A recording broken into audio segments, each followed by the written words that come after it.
You helped them. You showed up. You gave them your time, your energy, maybe your money, definitely your loyalty. And somewhere along the way, you started to feel it. A coldness, a distance. Something shifted and you weren't sure when. Then one day you realized the person you did the most for doesn't seem to like you very much anymore. In fact, they seem to resent you. And the more you replay it, the less sense it makes. You gave, they took, and now somehow you're the problem. You've probably told yourself it's ingratitude. You've probably wondered if people are just selfish by nature. But there's someone who understood what was really happening beneath all of this, more deeply than anyone. His name was Carl Jung. Jung was a Swiss psychiatrist who spent his life mapping the hidden architecture of the human mind. He trained under Freud, broke with Freud, and went further than Freud ever dared. What Jung understood, and what he kept returning to, is that most of what drives us has nothing to do with what we think it does.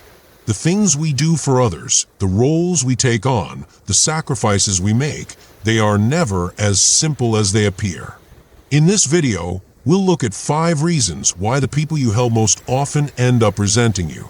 Stay until the end. Number 4 is the one that almost nobody is willing to say out loud. The first reason is what you could call the debt that poisons the well. You remember exactly when you helped them. You probably remember the details, what you gave up, what it cost you, what you expected in return, even if you never said it. Here's the uncomfortable part. They remember it too. And that memory doesn't make them feel warm toward you. It makes them feel small. When someone accepts help, something happens beneath the surface that has nothing to do with gratitude. They are now indebted to you. And debt, even unspoken debt, even freely given, creates a kind of psychological weight. The person who received your help is now in a position that feels diminished. They needed you. That's hard to live with. And what humans do with hard feelings, Jung observed, is they project them outward. They don't feel ashamed of needing help. They feel irritated by the person who gave it.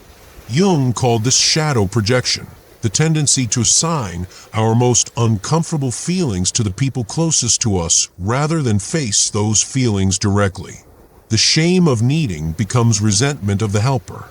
The helper didn't create that resentment. They just became its most convenient target. Every act of help carries an invisible receipt. The question isn't whether they're grateful. It's whether they can tolerate the weight of that receipt. The second reason is the identity trap.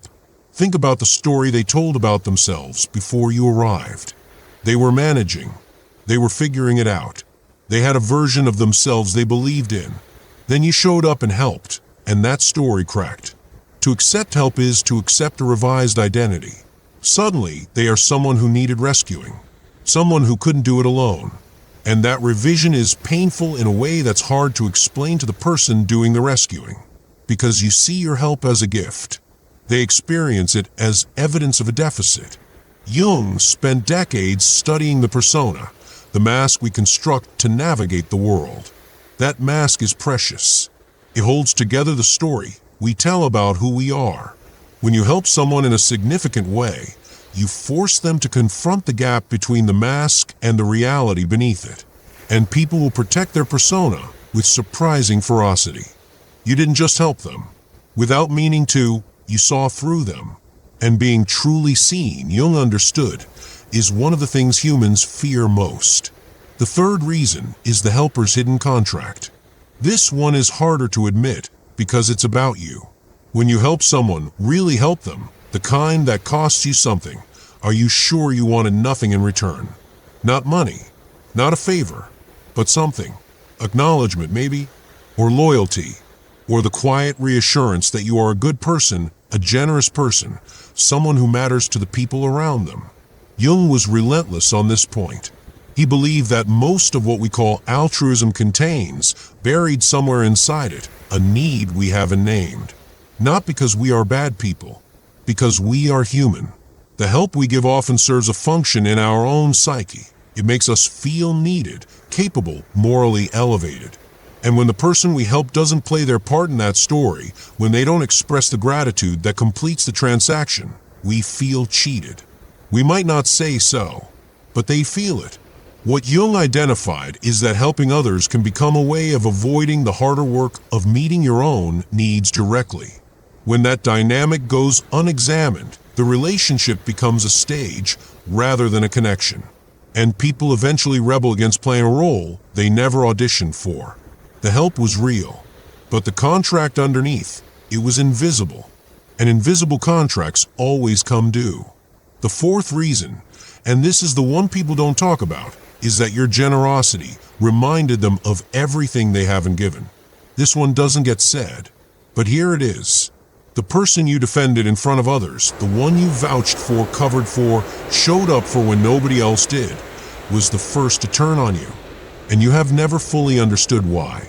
Here's what Jung would tell you. When you act with consistent generosity toward someone, you become a mirror. Not for who they are, but for who they aren't. Every time they are around you, they feel, somewhere beneath the conversation, the gap between your behavior and their own. The things they haven't done. The times they failed someone. The version of themselves they meant to be, but couldn't sustain. They don't consciously think this, but the feeling accumulates. And Jung understood that the unconscious doesn't make careful distinctions. It doesn't say, I feel inadequate because of my own choices. It says, I feel bad when I'm around this person, and so this person must be the problem. Your goodness didn't fail them. It confronted them, and that is a thing most people cannot forgive. The fifth reason is what happens when the dynamic becomes their identity. Some people have been in the role of the helped for so long that your help has become load-bearing. It holds up a version of their life, and quietly they have organized themselves around your presence as a resource. But here's what that does over time. It breeds contempt, not because they are ungrateful, but because dependence sustained long enough curdles into resentment almost automatically. They need you, and the need humiliates them, and the humiliation has to go somewhere. Jung believed that the relationships that damage us most are often the ones that prevent us from becoming ourselves. A person who is consistently rescued never develops the muscles required to stand alone. And somewhere beneath their awareness, they know it. The resentment they feel toward you is partly the resentment they feel toward their own undeveloped self, the self that your help, however well-intentioned, kept from having to grow. You were trying to carry them. They needed to learn to walk. So why does all of this happen? Why do people resent the very person who showed up for them? Because helping someone is an intimate act. It sees them at their edge. It witnesses their need. And need is one of the most vulnerable things a human being can reveal. The resentment isn't really about you. It's about what your presence asks them to acknowledge, about themselves, about their limits, about the gap between who they are and who they intended to be. Jung spent his life arguing that what we cannot face in ourselves we will find a way to see in others. The people we help are no different. They take the feelings they cannot hold and hand them back to us, often without knowing it. This isn't an excuse, but it is an explanation, and understanding it might be the first thing that actually protects you. From Jung, then, 5 things worth carrying with you. 1. Help without needing a witness. If the act requires their gratitude to feel complete, examine what you're actually looking for. 2. Know the difference between supporting someone and preventing them from becoming someone. Those are not the same thing. 3. When someone turns cold after you've helped them, resist the urge to do more. More help will deepen the debt, not dissolve it. For your shadow is in this too. The need to be generous is worth questioning with the same honesty you'd apply to any other need. 5. Let people carry what is theirs to carry. Your mercy is not a substitute for their growth. Go back to that moment.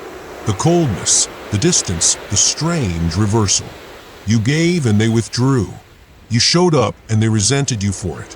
It still stings. But now you know, what they couldn't tolerate wasn't your generosity. It was the reflection it cast. You didn't fail them by helping. You failed to understand that some people will never forgive you for witnessing their need. And that is not something you could have helped. The cruelest thing about genuine kindness is this. The people who need it most are often the least able to receive it without it costing you something.